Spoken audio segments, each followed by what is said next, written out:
When was the last time you felt that good about a regular season Giants play?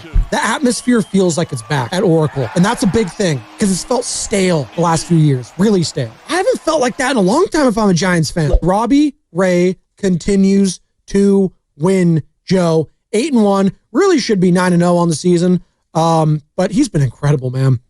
Talking about Cy Young candidates in the NL, again, it's June 6th. We have a long way to go. He's absolutely a part of the conversation, and you know what?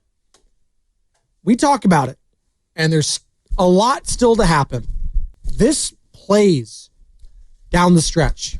This kind of baseball, when you have starters that can go this long and go 7 innings, giving up just 2 earned runs, 4 hits, you get 9 Ks, that plays. He has won Cy Youngs in the past. When I have Logan Webb seemingly going 7 innings strong every single time out there, when he leads the league every single year in innings pitched, I know what I'm getting.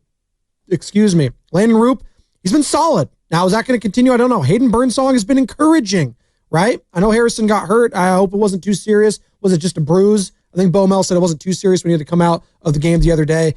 He's shown some flashes, but I don't expect him to be that starter, but he can give you some bullpen innings, and obviously the bullpen has been nails as of late. Now, I don't know if they have a definitive closer. Hopefully it's Duvall going forward. I know Randy Rodriguez came in the other day. Ryan Walker, I don't know what's going on there, so we'll see. But Justin Verlander, another guy, when he comes back, like, he's not Cy Young Verlander anymore, but hell, when I know when push comes to shove, he's going to give me 5, he's going to give me maybe 6, and he's not going to give up more than 3 earned runs. That plays. Now, can the bats just give me some consistency going forward? I think they can. I think they can, Joe. And I keep watching this team and expecting them to hit a major, major lull, but they don't. They're 7 games over. They're 19-11 at home. Oracle was balling on a day game. The atmosphere feels like it's back at Oracle, and that's a big thing because it's felt stale the last few years, really stale. Yeah, no, it has. Getting to Robbie Ray here. So, like, did you ever watch Cliff Lee closely? Closely, those big, like, postseason starts, yes. Yeah. He used to play the A's for when he was a Texas Ranger, but yeah. And obviously against the Giants, but Phillies, like, he's played a lot of different teams, and I watched him. Yeah. He's a guy that I don't think people would say the name of initially as some, like, dominant pitcher, but during his heyday, he would pitch ace-like for stretches. I mean, long stretches. And he had multiple really good years. I think it was like at least a 4-time All-Star. I know he had the 1 Cy Young, bounced around, played on a lot of teams. You know, I'm looking at Robbie Ray and just like his career arc. And you pull up his baseball reference page, 1, 2, 3, 4. I mean, the amount of teams this guy's played for is kind of remarkable. Detroit, Arizona, Toronto, Seattle, and now the Giants. Mm-hmm. He's had an underrated great career. No, Robbie Ray's been really good. It's just the injuries. I think his whole persona, the tight pants, the grunts, it's kind of like, you're like, I don't know, but like, don't let that fool you. It's funny, and it's like kind of a thing, like his own little shtick, if you will. But he's legit. He's got the stuff. Well, that's where I'm going with this. Like Cliff Lee, because he was left-handed, threw hard and had a really nice breaking ball. When he was on, he was incredible. Just incredible.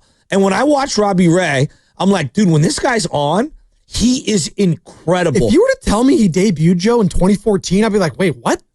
Like, I just looked at his age, 33 years old, Robbie I know. Ray. He's been around forever. That's actually kind of wild. I know. Because I feel like I've only paid attention to him the last 5 years. Like with the Blue Jays. Yeah. That's really when I started paying attention to the guy. And he was a Diamondback for 5 years, so the Giants have been playing against him.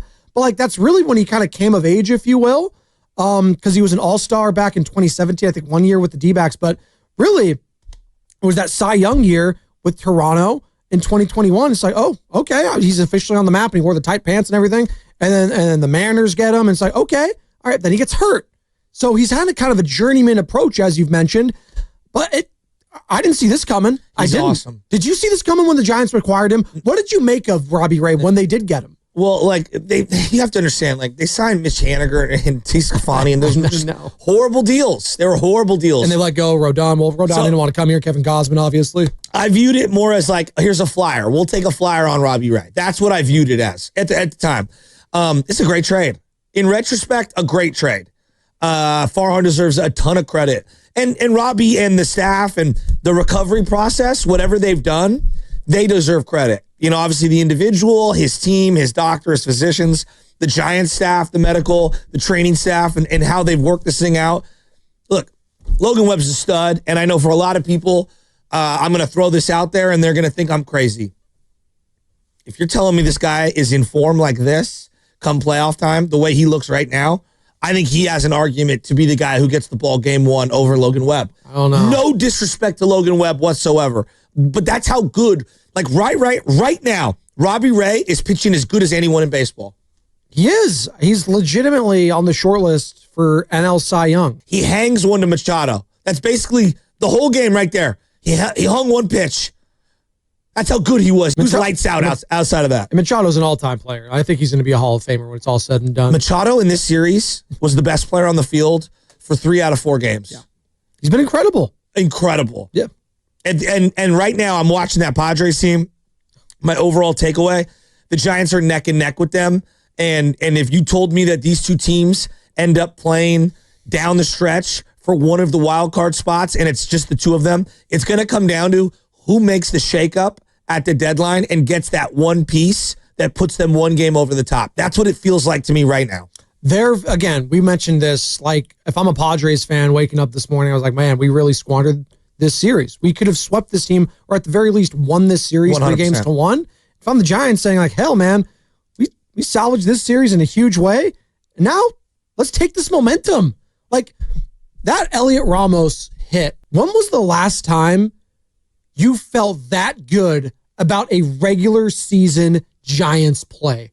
Like with everything baked into it, you felt like, wow, that felt big time, which is crazy because we're in the early part of June. Like, I haven't felt like that in a long time if I'm a Giants fan. Look, it's easy to forget full seasons that when you don't win, like 2022, 2023, last year. Like even the no-hitter with Blake Snell that he had last year, it didn't feel big because they were on the road. That was a part of it. So it didn't feel like that. And the fact that this was in front of the home crowd. We have to let some time happen. No, I'm with you. But and the DFAs being a part of it that day. Hypothetically, they go on a nice little run here, right? Like over the next month. This could be like the Talkman play, you know, from a couple of years back when 2021. That's what I had brought up the next day. It's like, that's how fired up I was. Dodgers, Giants, Pujols being a part of it, right? And seeing the young guy, Johnson, the local guy, make multiple plays, the defensive play, multiple hits, Dom Smith doing what he did. Like, that's the little magic of kind of just changing the roster over and having some success. That's what really spurred them in 2021. Absolutely. Logan Webb, Robbie Ray. Who's the real one on this team right now? If you had to go one game right now, let's go back to old wild card days, right? In their form now. If this was one game wild card. That last start by Logan Webb's as good as it gets. So good. I mean, it's as good as it gets. So if you're going to go off like form right now, it's going to be Logan Webb. But let's just, if you'd asked me before the last start, I would have said Robbie Ray because Logan's last 2 starts weren't great, even though he's a stud. Also, to me, being a lefty plays into this. So what is the lineup that I'm going up against? If you'd asked me last year at this time, I might have taken Logan Webb over anyone that they had. But then later on in the year, I would have taken Blake Snell. See, it's fun. It's interesting. You know what I mean? And it is matchup dependent. No, absolutely. And form. I think form matters in this. Because I do trust Logan Webb if they're going up against like the Dodgers, let's say, for example. Because I've seen him go up against the Dodgers that's a good point. in a game one situation. He knows their bats very well. He knows them. He absolutely knows them. I so would that's agree. Baked into it. And Robbie Ray, he's been incredible this season. I'm not taking anything away from him. He has had in the past, I've seen him get just battered and beaten and bruised, and the game could get away from him very quickly. I've seen him at times be a little bit of a head case. At times, I've seen that. He hasn't been that this season for the most part. He's been freaking incredible. Again, 8-1, 2.44 ERA, 87 strikeouts, barely has a over 1 whip. That's incredible. It's the lack of loud contact. Yes. The Machado play notwithstanding, he's just been unbelievable. I mean, he really has. Look, when you are having these kinds, and these are fun, these are sports discussions. Yeah. For how many years it was Kane or Lincecum, 1 game scenario, and it ended up working out where Lincecum was your 1, Kane was your 2, right? And then 2012, Kane was clearly your ace of the staff, and he was your 2012 number one, and Lincecum kind of fell out of favor of the rotation. This is the fun sports talk stuff that I kind of live for, and I don't think it's a disrespect of either player. It's just, it's having fun and talking about it. Like right now, like Camilo got his 100th save. You know what I thought was the most important play of the game? Was Randy Rodriguez getting out of that inning when he did. Was it the 8th inning, I believe it was? He has been phenomenal. Like, I love both players. I need both players to get where I want to go. So these are the fun things that we, like, when you have the pitching that they have, you can have these fun discussions.